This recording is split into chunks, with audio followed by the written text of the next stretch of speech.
Seigneur, parce que nous sommes dans la joie ce soir. Amen. Vous dire tout simplement que nous sommes heureux, et en particulier je suis dans la joie de me trouver au milieu de cette belle église.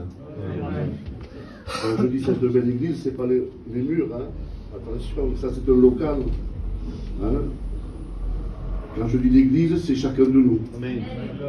Nous sommes une belle église. Amen. Soyons et restons cette belle église. Amen. Nous sommes l'église de Jésus. Vous savez, j'étais là assis et une voix me disait, il y a 2000 ans, ils étaient au nombre de 12. Aujourd'hui, nous sommes des millions. Amen. C'est Jésus Amen. qui fait grâce. Vous savez, nous sommes là parce que nous aimons Dieu. Parce que nous avons reçu l'amour de Dieu dans notre cœur. Vous savez, il n'y a pas longtemps, je le dis à chaque fois que j'ai l'occasion de témoigner. Je le dis parce que c'est une vérité, et une vérité doit être publiée. J'étais avec mon petit-fils. Je me mets pour ce petit-fils. Eh oui. Donc j'étais avec lui en voiture, j'attendais ma belle-fille. Et là, je demande à mon petit-fils, je dis, Mounoï, mon fils, je dis, est-ce que tu m'aimes? Il m'a dit oui. Je dis, mais pourquoi tu m'aimes? Il m'a dit, parce que tu me donnes tout et tu m'achètes tout. Ah, c'est normal. Et puis j'ai dit, mais si je t'achète plus rien demain, plus rien, c'est fini. Est-ce que tu m'aimes? Il m'a dit oui. J'ai dit, pourquoi? Parce que tu es mon Père. Église de Jésus. Alléluia. Ne voulons pas seulement aimer Dieu pour ce qu'il nous donne ce soir, mais nous voulons l'aimer pour ce qu'il est. Amen. Il est le bon berger. Alléluia. Il est l'étoile brillante du matin. Il est l'agneau de Dieu. Amen. Et nous voulons l'aimer parce qu'il est Dieu. Alléluia. Alléluia. J'aimerais vous faire part d'un témoignage, de mon témoignage. Ça fait des années que je connais Dieu, moi, ça fait 35 ans. J'ai grandi avec mon beau-frère Paul. Ça fait presque 34 ans que je suis baptisé. Je vous le cacherai pas, je le dis, c'est pas un secret. J'étais serviteur de Dieu. Je prêchais l'évangile. On est monté aux études en 93 ou 94, des années. J'étais jeune, j'avais 19-20 ans. J'ai annoncé l'évangile pendant quelques années. Les années ont passé, et le temps a passé, et j'ai mis un genou à terre. Ça peut arriver à n'importe qui. C'est vrai. Aujourd'hui, c'est moi. Et demain, c'est n'importe qui. Ne jamais pointer du doigt. Ne jamais critiquer quelqu'un qui est tombé à terre. Au contraire, si mon frère ou une sœur est à terre, moi, mon travail, c'est de lui dire, viens, on va prier ensemble. Alléluia. Mais malheureusement, voilà, je n'ai pas su garder le bon dépôt, comme on dit. Je suis parti dans le monde. Oh Seigneur, qu'est-ce que j'ai fait de partir dans le monde? Quand on s'égare de Dieu, on tombe bien bas. Quand on s'égare de Dieu, on part loin, loin de la maison de Dieu. Que dit la Bible pour l'enfant prodigue? Il partit pour un pays. Quand on s'égare de la maison de Dieu, on part loin. Je suis devenu un alcoolique. Je buvais tous les jours. Je partais 6h, 7h du soir, même des fois il faisait jour. Et je buvais jusqu'à le lendemain, que le jour se lève. Et ça, c'était tous les jours. Je faisais un travail. C'était pas un travail, c'était du vol. Et quand on vole, c'est pas un travail. J'étais un voleur. On en parlait lorsqu'on montait en voiture. Je volais un petit peu partout dans toute la France. je faisais partie d'un réseau. Lorsque on partait en bande organisée. Et là, je commettais des vols dans les grandes villes comme Paris, Bruxelles, Genève. Mais ça ne s'est pas arrêté là. Je suis devenu un toxicomane. Un grand toxicomane. Eh oui, je le dis à ma honte parce qu'il y a les anciens, il y a les frères, il y a l'église, il y a les sœurs. Mais c'est pour la gloire de Dieu, ce que je témoigne. Je suis devenu un toxicomane, je me droguais tous les jours. Je consommais de la cocaïne en grande quantité. Mon frère le sait, il pourrait vous le dire ce soir. Je suis vraiment tombé dedans qu'un jour, j'ai consommé 15 grammes de cocaïne à moi tout seul. 15 grammes de cocaïne à moi tout seul. C'est énorme. À tout moment, je risquais mon cœur qui explose. Eh oui. À tout moment, je risquais l'arrêt cardiaque.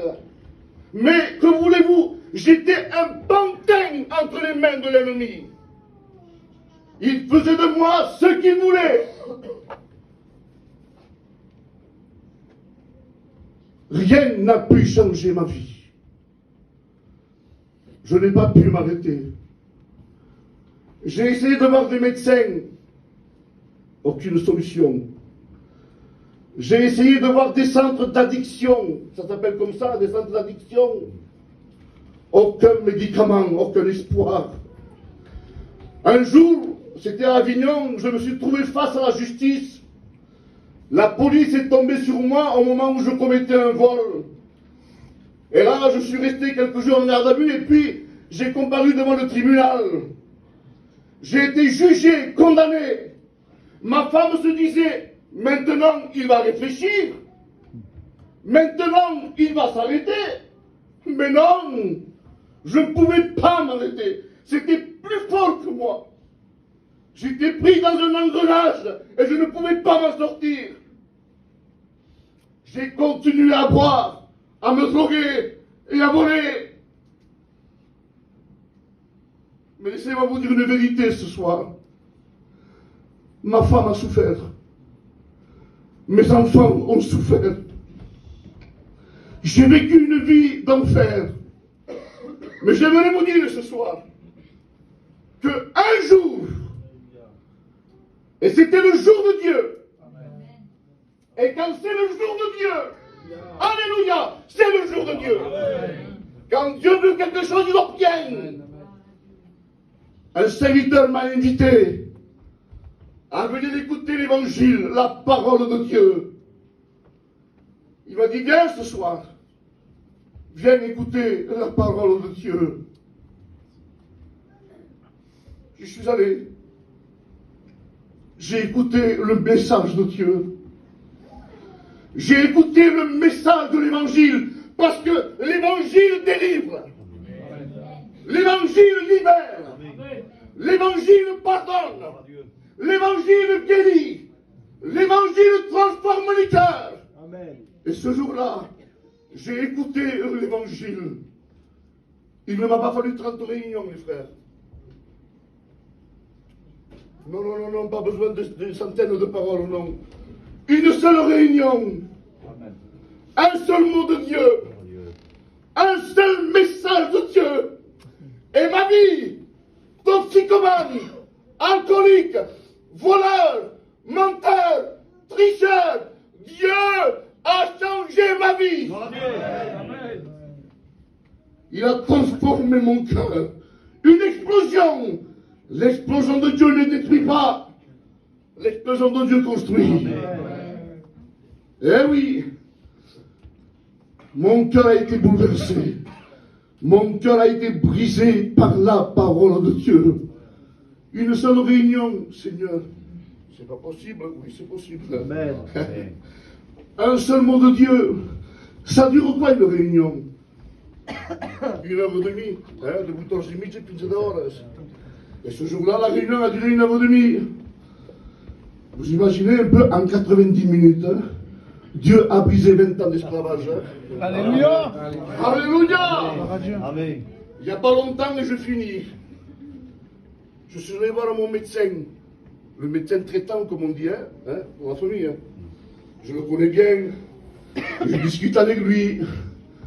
Et là, je dis, docteur, vous savez quelque chose? Il m'a dit, non, quoi? J'ai dit, vous savez que j'ai raccroché? J'ai tout laissé tomber. Je ne touche plus rien. Vous savez ce qu'il m'a dit? Il m'a dit, monsieur Ruffert, je peux vous poser une question? J'ai dit oui. Combien de temps de sevrage il vous a fallu? Combien de temps de sevrage il vous a fallu? Et vous voulez savoir combien de temps, docteur? Il m'a dit oui. Lui, il s'attendait 2 mois, 3 mois, 6 mois. J'ai dit 1 heure et demie. Alléluia.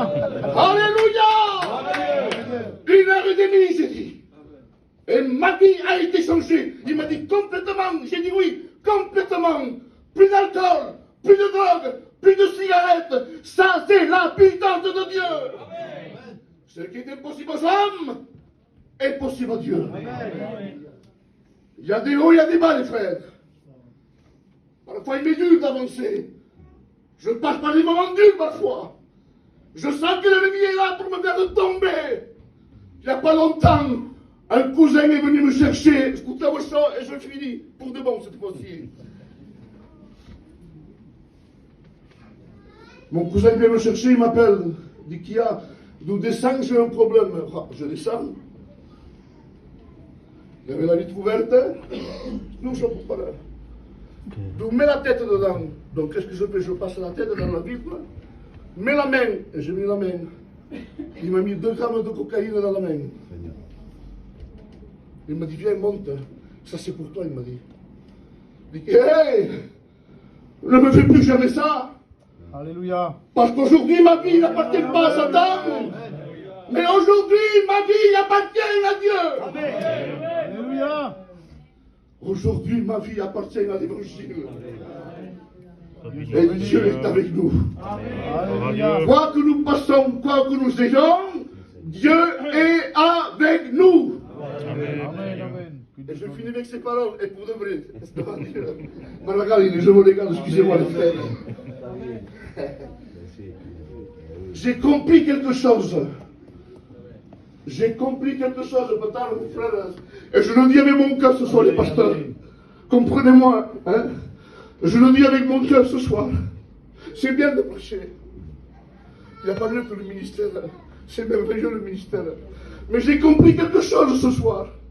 L'important pour moi, ce n'est pas le ministère, ce n'est pas de prêcher. L'important, c'est de prendre la main de ma femme, la main de mes enfants, et partir à la rencontre de Dieu. C'est ça, l'espérance. Alléluia. Qu'est-ce que je peux de prêcher, être perdu? Vous pouvez faire ça? Je préfère rester assis et attendre le retour de Jésus. Jésus vient bientôt. Jésus vient bientôt. Le croyez-vous ce soir? Celui qui croit qui lève la main. Et dites un fort amen. Applaudissons la présence de Dieu ce soir. La victoire est pour chacun d'entre nous. J'aime Dieu. Dieu seul le sait, avec mes défauts, avec mes manquements. Mais j'aime Dieu. Quand je me place devant Dieu, je contemple ma maison. Je dis, Seigneur, quelle grâce tu me fais. Mon foyer est béni de Dieu. Vous êtes bien ce soir. Je vois des âmes qui sont bien. Je vois des âmes qui pleurent ce soir, mais c'est la présence de Dieu. Il n'y a que Dieu qui peut briser un cœur.